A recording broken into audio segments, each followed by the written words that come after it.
Hey guys, welcome back. Very nice November day here in Georgia. So today I'm putting this steering back on, taking it all apart, cleaned it all up, and gonna reuse. These are the VTS switches up and down, and this is the mode setting switches for the console display. That's obviously the key post. And we bought a new on-off switch, and this is a little complicated. I keep having to refer back to some pictures that I had in the manuals, but just to know where everything is, it's always good to have your wiring diagram on hand. And so we're kind of working in this area here. You can see the color-coded wires will tell us unambiguously where these go. There's several of these connections down in here that we have to square away. Done all that stuff.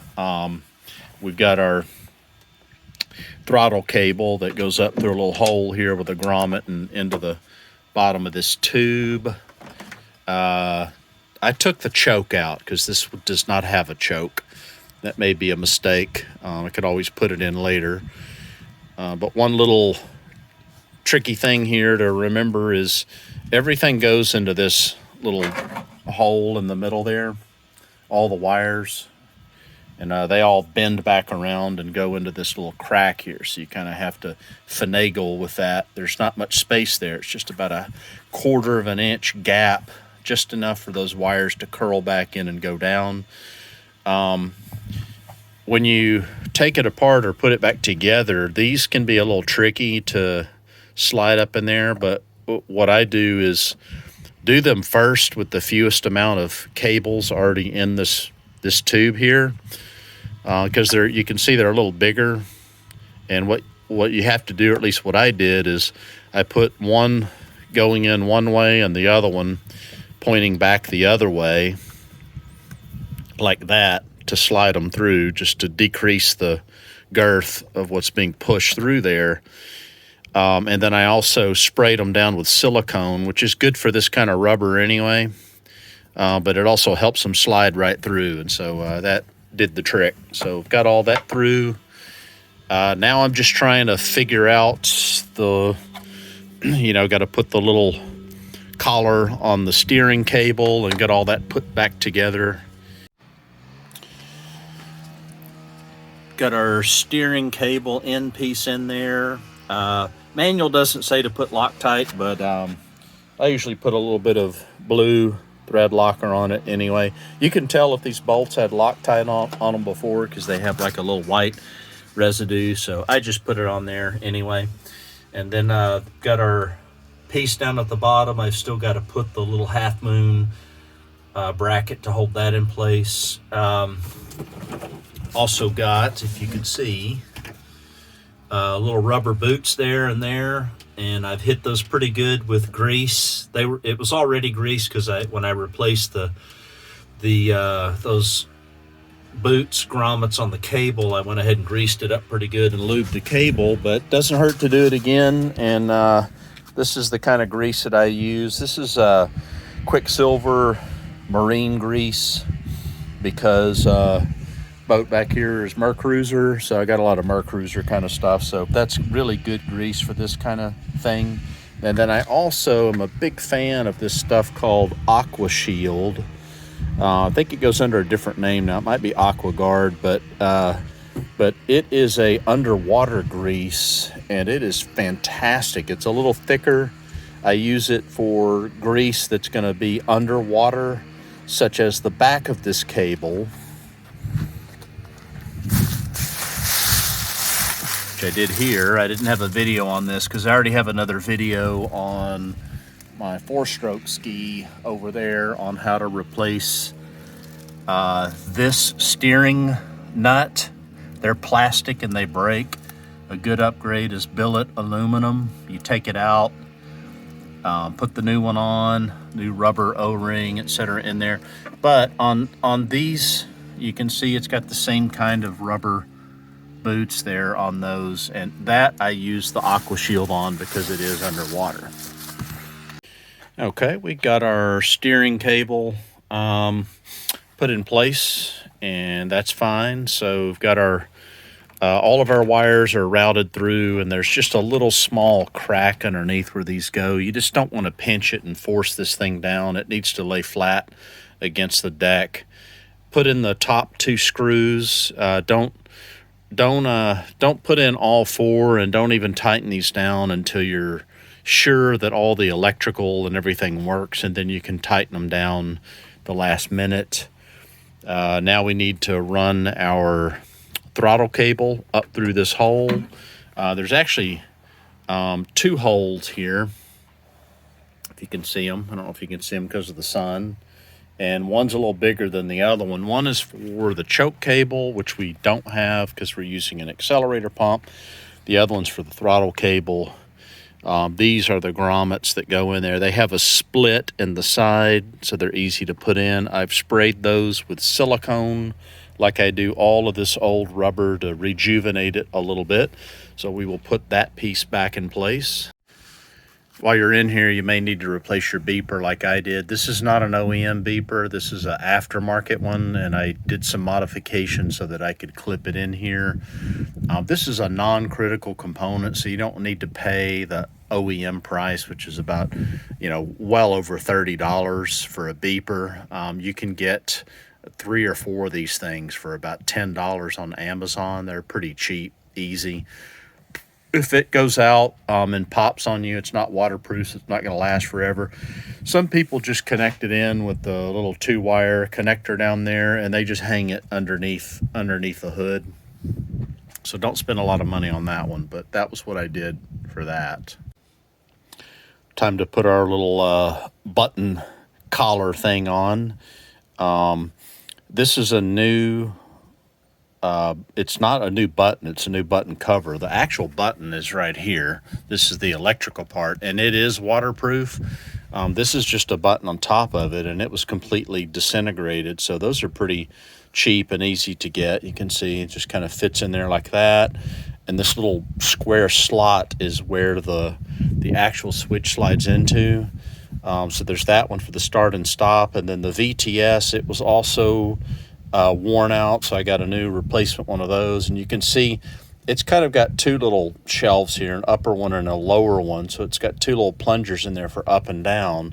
So we want to make sure that on this guy that we want to do the right up and down. And how do we know that? Well, we look at our wiring diagram, and for the VTS up, it looks like it's blue and white. So blue and white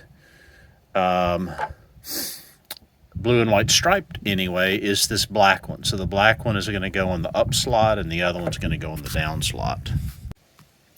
Okay, we got our buttons in there, and there's a little holder piece that goes in there. It's kind of a weird gizmo. It's not obvious how it goes in, so you have to play around with it, but it's kind of designed to hold all these things in place and keep them from sliding out. I did find out it was too early to put this chin pad on because it was in the way, because you can see I need a Phillips screwdriver to screw that in, and with the chin pad in the way, that was a no-go.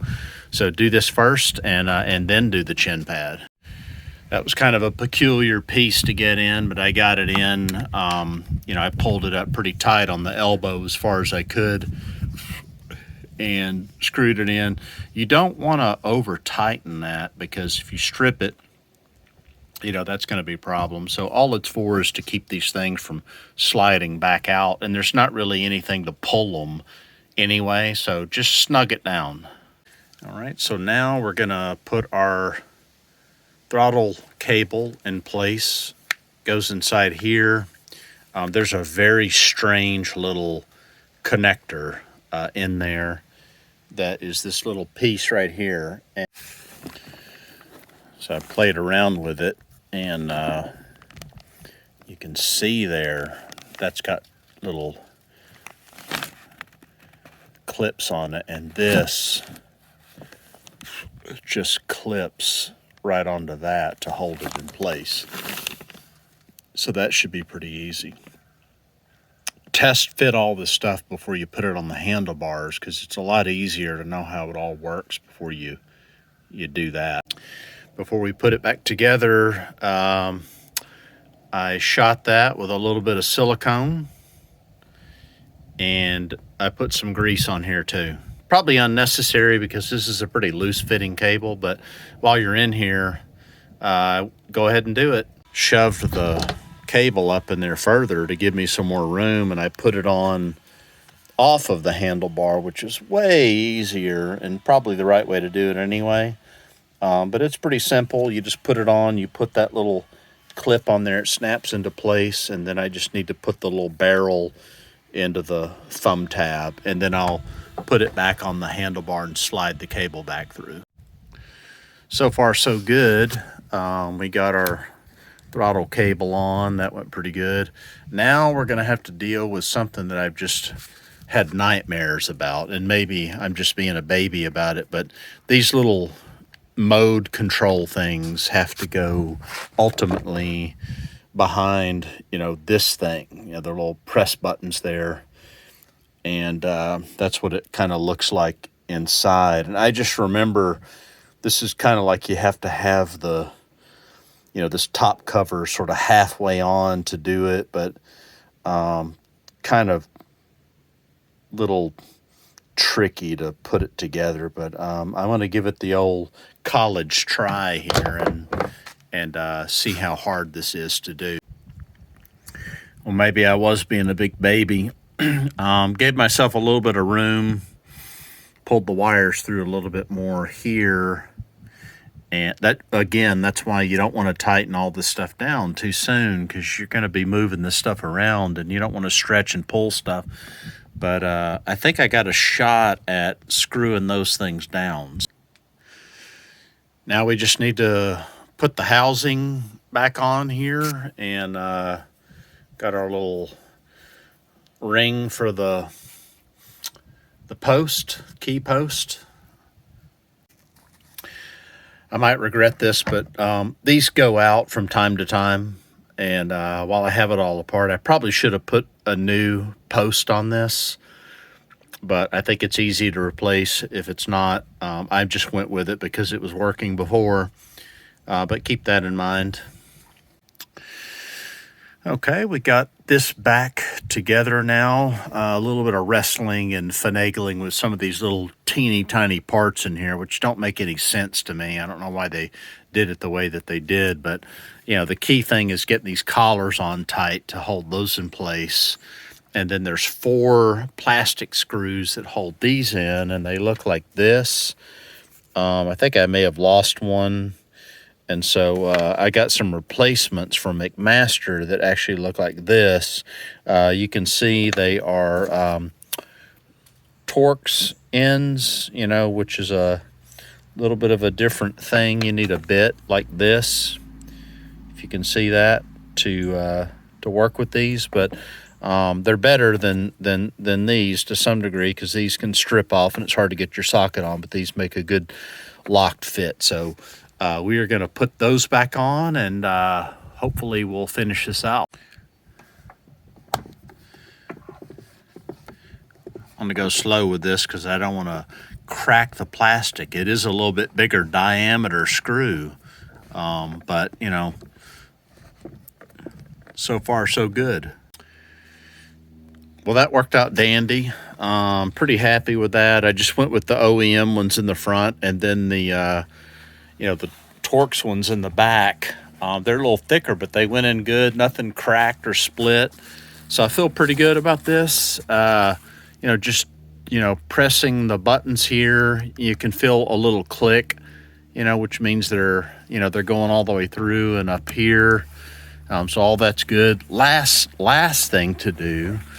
You might be wondering about the handlebars there. Yes, we have handlebar grips that we're going to put on it, but that's kind of like a cosmetic thing. What we are going to do, though, is we're going to put these little tabs in there. These are the little outer surface button presses, and all I'm doing here is I had a little bit of silicone left over, and as you can guess by now, I like me some silicone, so I've soaked these things. You should have seen them when I first got this ski. They were pretty white and hardened and brittle, and now they're soft and pliable and juicy. So we're going to plug those back into these holes right there. Okay, got this all back together. Just went ahead and put the grips on just to see what they would look like. These are aftermarket grips. You don't need to spend a lot of money on them, but you do need to be aware that motorcycle grips won't fit. There's a difference there because motorcycle grips have a bigger diameter on one side because of the accelerator. So just be careful what you're getting. But I like these, and we got our little rubber punch button covers here. I have no idea what these things do. Something about the modes on the gauges, but we'll figure that out later. Our start button, I can feel it clicking, and our up and down VTS, so all that's pretty good. This is where the choke went, so I'm just going to cover that with something later. We don't have a choke. We've got a primer pump instead that we'll use, and the only thing to do to finish this off is instead of using this plastic hole here where these set screws go, I think I'm gonna drill and tap a hole here or something, and I'm gonna put something in here to keep these two collars pressed together, because they're really what's holding this whole thing together here. But anyway, that is how you put together the steering on a Seadoo jet ski. One more chapter in the Gray Ghost Resurrection. So we're moving along. Next thing we're going to do is we're going to put in the VTS system here, and then we're going to do some electrical testing before we put in the engine. So stay tuned, and thanks for watching.